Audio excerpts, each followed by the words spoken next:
My name is Laura, and I thought I had the perfect life, a loving husband, a best friend I could trust with my soul. And tonight, we were celebrating something special. 7 years of marriage. The house was warm, filled with laughter, music, and the soft clinking of glasses. Friends and family moved through the rooms, sipping wine and hugging us with bright smiles. It felt right, like the kind of life I had always dreamed of.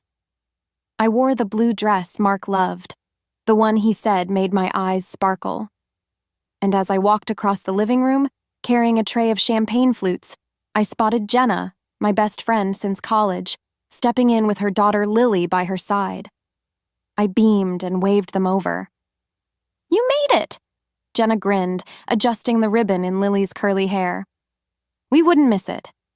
Lily was 4 now, a bubbly, curious little thing who loved drawing and asking questions that made everyone laugh. I leaned down and hugged her. "Hi, sweetheart. Look at you. You're getting so big." She giggled and hugged me tight. "Hi, Auntie Laura." A few hours passed. Guests came and went, chatting about work, kids, vacations. I stood with Mark, our hands gently touching, and I looked around with a full heart. Jenna was across the room, chatting with my cousin near the fireplace, while Lily sat on the couch with a juice box in hand. That's when it happened. The music had gone soft.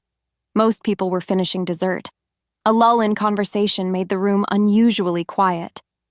And then, in that silence, Lily stood up, walked over to where Mark and I were standing, tugged on his jacket sleeve, looked up at him with her big, innocent eyes, and said, "Daddy, can we go home now?" The room went dead quiet. I mean, dead quiet. Every single person froze. My hand trembled. I looked at Lily, then at Mark. I felt the champagne flute slip from my fingers. It shattered on the hardwood floor. Mark didn't say a word. His face went pale. His mouth opened slightly, but nothing came out. I turned slowly toward Jenna. She was staring at Lily, then at me. Her face drained of all color. I didn't speak. I didn't cry. I just stood there, heart pounding so loudly I couldn't hear anything else. My hands began to shake. My legs felt weak. I took one step back, then another. And then I turned. And I walked out of my own anniversary party without a single word. My world, everything I thought I knew, had just crumbled around me. And in that one tiny voice from an innocent little girl, my perfect life ended. What would you do if your best friend's child called your husband Daddy at your anniversary party? Drop a comment below. I'm reading every single one. And don't forget to like, subscribe, and turn on the bell so you don't miss what happened next. Because this story is only just beginning. After I left the party, I didn't cry, I didn't scream, I just drove. I don't even remember where I was going. I just kept my hands tight on the wheel, staring at the road, trying to hold myself together as the night swallowed me whole. How did I not see it? How could I have been so blind? Mark and I had been married for 7 years, and not once in those 7 years did I ever imagine he'd lie to me. Not once did I think he'd betray me. We had something good. Or, at least I thought we did. I met Mark when I was 24. I was working the front desk at a dentist's office. He came in as a new patient. I remember how he smiled, like the whole world stopped when he looked at you. After that, it was dinner, then a weekend trip, then he moved in. Fast. It was the kind of whirlwind love story you tell your grandkids about. He was charming, funny, always knew how to make me feel special. And the way he looked at me in those early days, it felt real. When we got married, Jenna stood by my side as my maid of honor. She cried more than I did during the vows. She made the speech at our reception, talking about how we were meant for each other, how lucky we were. She was my best friend. We had met in college, lived in the same dorm, stayed up late talking about our dreams, our fears, our ridiculous crushes. She even helped pick out my wedding dress. She was part of everything. So when she showed up a few years later pregnant, I didn't judge. She said the father wasn't in the picture. Some guy she didn't want to talk about. Said he was a mistake. That she was keeping the baby but didn't want the drama. I believed her. I trusted her. I was there at the hospital when Lily was born. I held her, kissed her forehead, and promised Jenna I'd be the best auntie ever. And I meant it. There were moments now, thinking back, that didn't sit right. Like the way Jenna would sometimes avoid bringing Lily to gatherings if Mark was around. Or the time she pulled me aside and said, "Lily's starting to ask about her dad. I just told her it's complicated." I remember saying, "Well, when the time's right, just be honest with her." She smiled. "Yeah, maybe one day." One day, and then came today, the day everything unraveled. I sat in my car outside my mother's house, hands still shaking on the steering wheel, just replaying that sentence in my head. "Daddy, can we go home now?" Lily didn't say it by mistake. She didn't whisper it. She said it like it was the most normal thing in the world, like she had said it before, many times. I thought about every birthday party, every dinner Jenna brought Lily to, the way Mark sometimes seemed too generous with her. Not in a creepy way, just involved. He always made sure she had the best gifts, always asked how she was doing. One time I caught him wiping her face after she spilled ketchup, and I remember joking, "You're such a natural. Maybe we're ready for one of our own." He laughed. One day. That phrase again. Now everything felt like it had a hidden meaning, a shadow underneath the words I used to believe were innocent. I took a deep breath and looked at my reflection in the rearview mirror. I looked tired. Not just from the night, from the years of trusting too easily, of loving blindly, of holding people close who were holding knives behind their backs. I wasn't ready to confront either of them. Not yet. But I would. And when I did, I wanted the truth. All of it. The house was dark when I returned. The last guests had obviously left. Empty wine glasses were still scattered across the table. Some plates had half-eaten cake, and someone had knocked over a vase on the floor. A few roses lay crushed beside it. It was like the party froze in time the moment I walked out. Like joy had been ripped out of the air and left behind nothing but silence.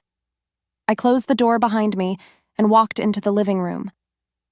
And there he was, Mark, sitting in the shadows, on the same couch where he had smiled next to me just hours earlier.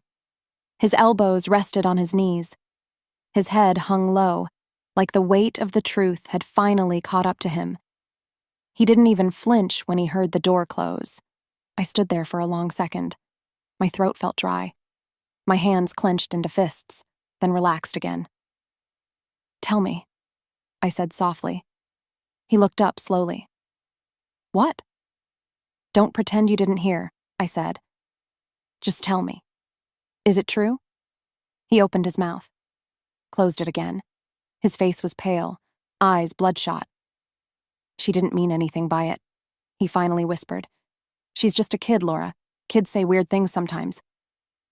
I walked closer. "Mark." My voice shook. "Do not lie to me." He stood up, suddenly frantic.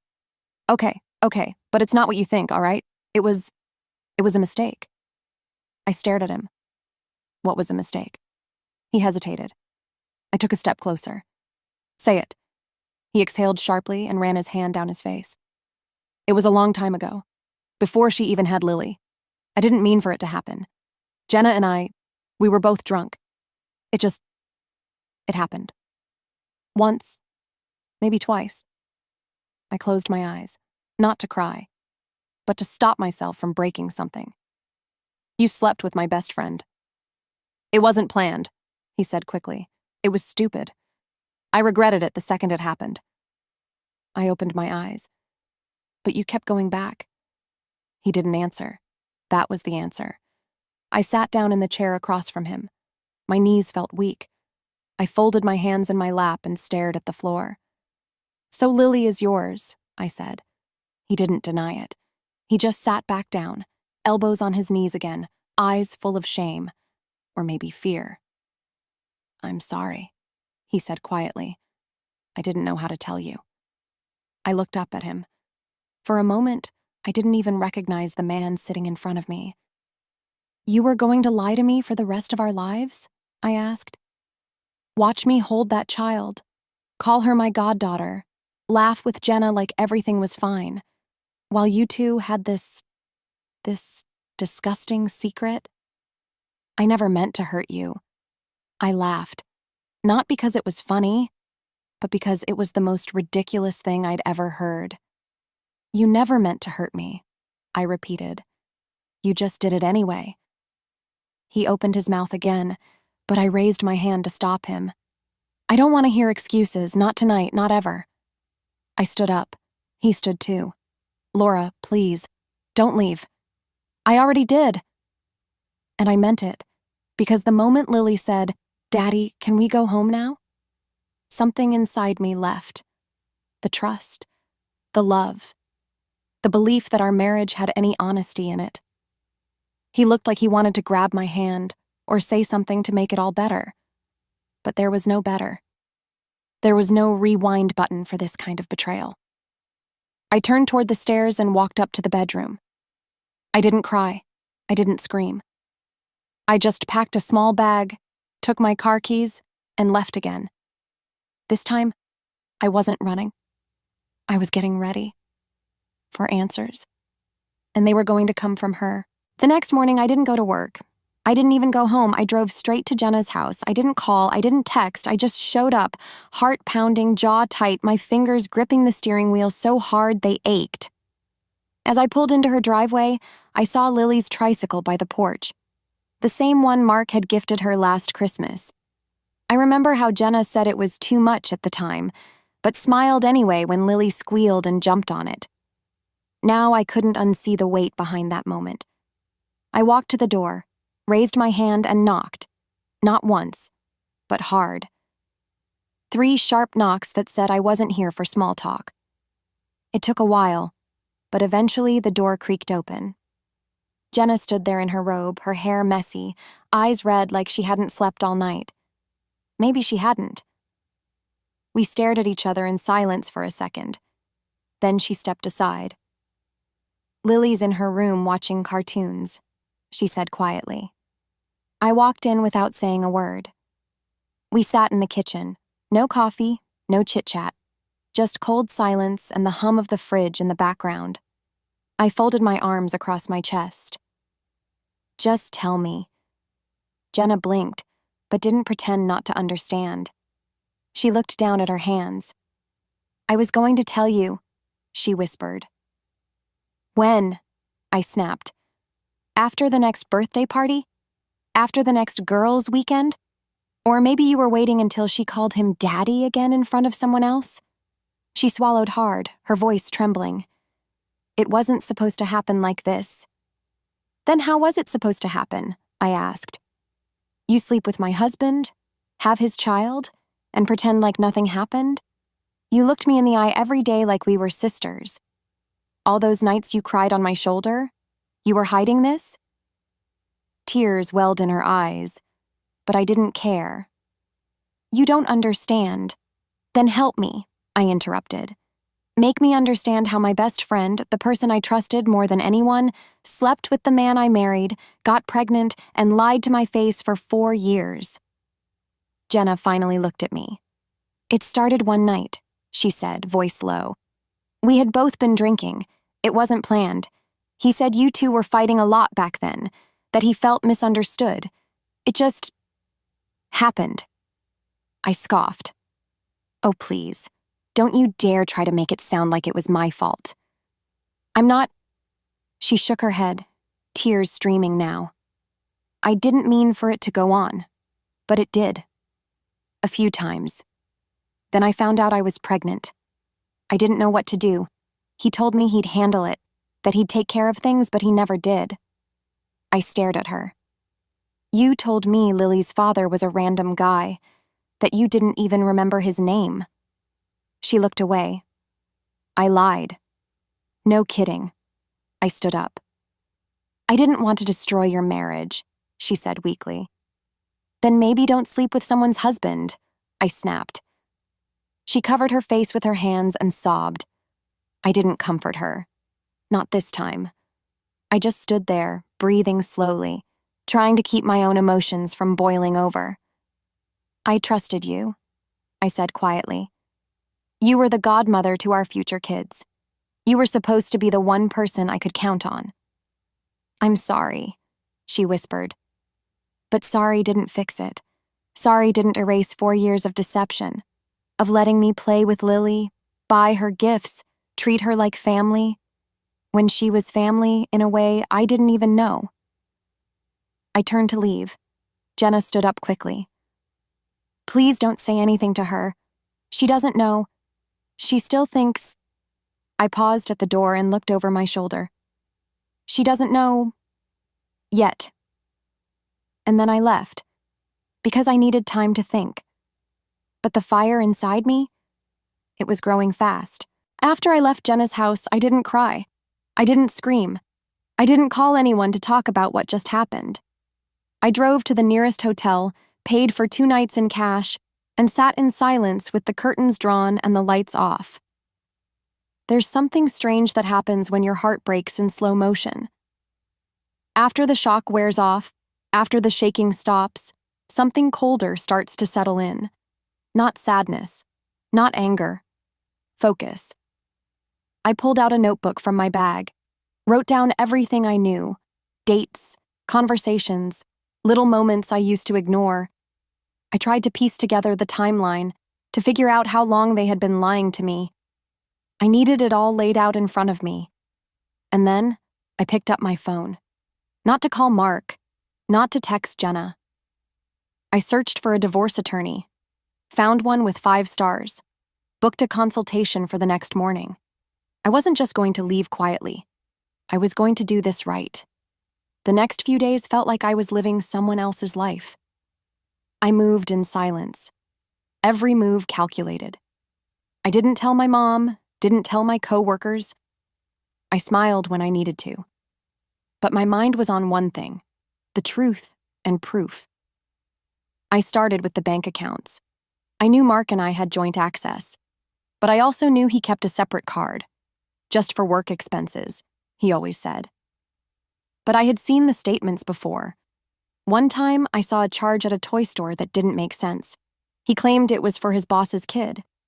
Now, I wasn't so sure. I logged in, downloaded all the recent statements, and highlighted every charge that looked suspicious. Toys, groceries in Jenna's neighborhood, restaurant bills on nights I was out of town. It was subtle, but once I looked closely, the pattern was clear. He had been supporting them, not just emotionally, financially. Then I remembered something else, Lily's hairbrush.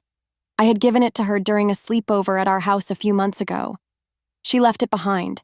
It was still in the guest bathroom drawer. I drove back to the house while Mark was at work. I moved through the house like a ghost. I didn't take anything but the brush and his toothbrush. I placed both in separate plastic bags. The next morning, I mailed them to a lab. It was expensive, but I didn't care. I wanted evidence. While I waited for the results, I went back to that hotel and dug deeper. I logged into Mark's old laptop, the one he barely used anymore, thinking it was forgotten. But he never deleted his emails. I searched his inbox, scrolled for hours, and then I found them. Old emails from Jenna. Some disguised under a fake name, some not even hidden at all. Messages filled with things that made my skin crawl. I missed you last night. Lily keeps asking when you'll visit. I know you love her. I know you wish things were different. Each one was a knife to the chest. I screenshotted everything, saved them on a flash drive, made backup copies on cloud storage. If they wanted to play games behind my back, fine, but I was going to make sure I had all the cards. By the time the DNA test results came in, I was ready. I didn't even cry when I opened the envelope. 99.98% match. Mark was Lily's father. The truth wasn't just a feeling anymore. It was black and white. I held the paper in my hands and sat quietly for a while, not broken, not even shaking, just calm. Because now, the part of me that used to wonder if I was overthinking it, she was gone. In her place stood someone else. Someone ready to do more than walk away. Someone ready to expose the truth.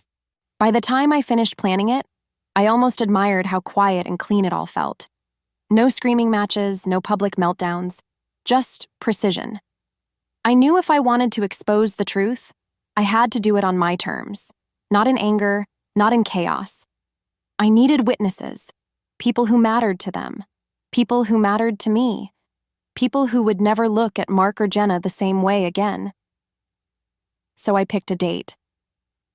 I told Mark I wanted to talk and invited him to a small dinner at a local bistro we used to frequent, the kind of place with candles and soft jazz in the background. I told him I needed closure, a peaceful talk, just the two of us, and a few of our closest friends. He agreed without question. Of course he did. Guilt has a funny way of making people agreeable. Then I called Jenna. I told her I wanted to finally put the past behind us, that I was willing to sit down, face to face, and talk like adults. I said I wanted to forgive. I even forced a laugh when she hesitated and asked, "Is this a setup?" I said no. I just want peace. And she believed me. I told her to bring Lily, said she could sit with a family friend at another table. I didn't want Lily near the actual conversation. This was between adults, between liars. She agreed. I also invited a few mutual friends, people who knew both Mark and Jenna, people who were at our wedding, people who had always believed in us. I told them I wanted support for an important announcement. I kept it vague. Everyone showed up.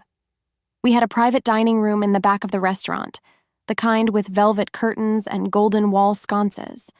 I arrived early, placed an envelope on the center of the table, and ordered wine. Jenna arrived first. She wore a soft pink dress and barely looked me in the eyes. Mark came 10 minutes later, looking nervous but trying to act casual.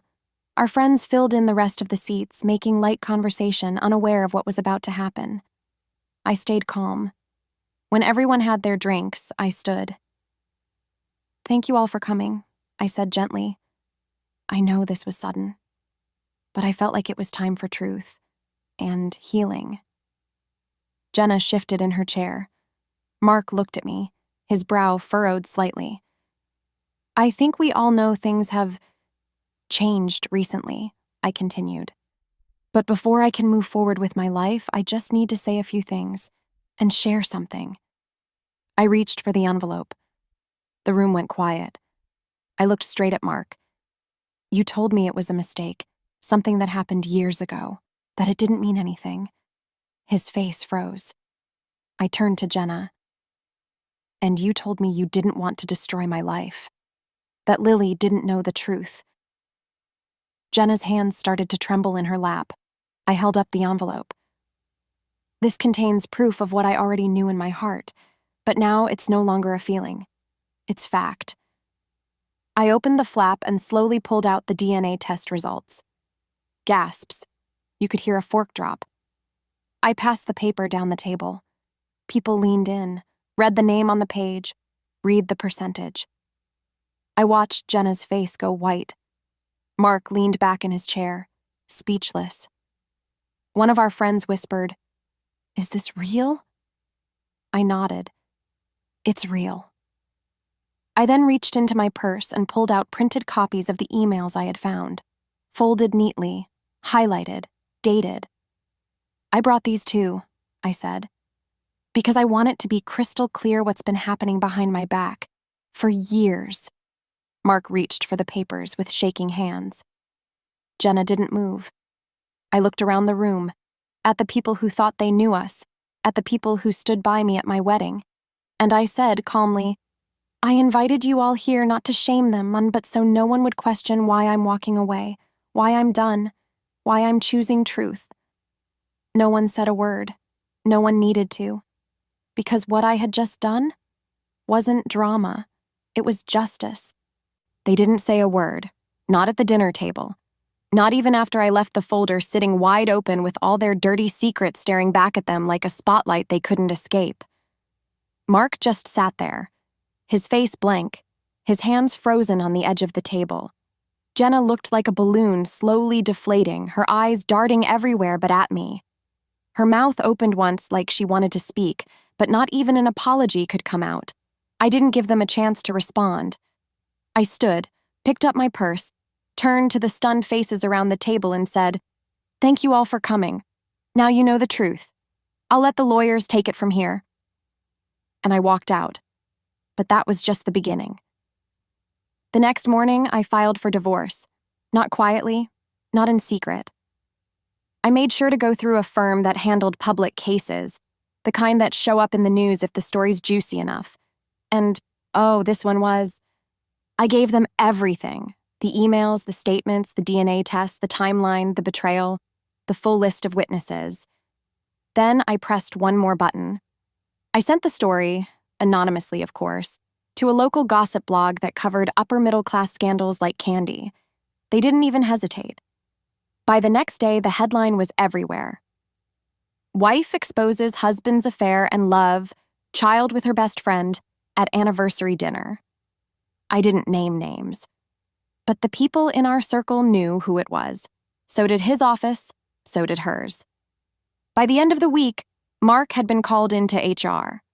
They said the distraction was damaging client trust. He took a leave of absence. Jenna? Her teaching job at the preschool didn't survive the sudden attention. Parents complained, rumors spread. Her contract was quietly not renewed. They thought they could keep it hidden forever. Instead, I handed them a spotlight. I wasn't done. While the divorce moved forward, I requested full control of all joint assets, citing financial misconduct. My lawyer was sharp, the kind who smiled sweetly in court while shredding the other side to pieces. We found proof that Mark had funneled money to Jenna secretly, thousands of dollars disguised as consulting reimbursements and gift expenses. That wasn't just betrayal. That was fraud. He tried to fight it, but the proof was too strong. The judge ordered him to pay spousal compensation on top of letting me keep the house, the car, and the savings account we'd both contributed to for years. He walked away with nothing but a suitcase and a folder full of shame. And Jenna? She tried to reach out to me, sent messages, left voicemails. "I didn't mean to hurt you. It just happened." She doesn't even know the truth. But I didn't respond. Not once. She wasn't owed forgiveness. Not after what she stole from me. I moved on quietly but confidently. I painted the house, sold the old furniture, replaced the wedding photos with travel pictures and sunsets and mirrors that reflected back a woman I was proud to see again. Some nights I sat on the porch with a glass of wine and just breathed. I was alone, but not lonely, because now I had peace. Real peace. The kind you earn after walking through fire. And as for Mark and Jenna, well, they got exactly what they gave me. A broken home, a ruined name, and a future they couldn't enjoy in public without whispers following them everywhere. I heard through a friend that they tried to make it work. Tried living together, co-parenting, pretending it was love. But love built on betrayal doesn't stand. It crumbles. Just like they did. People ask me sometimes if I regret not forgiving them, if I feel bad for destroying their reputations. My answer is always the same. No. Because I didn't destroy them. They destroyed themselves. I just made sure everyone saw the pieces.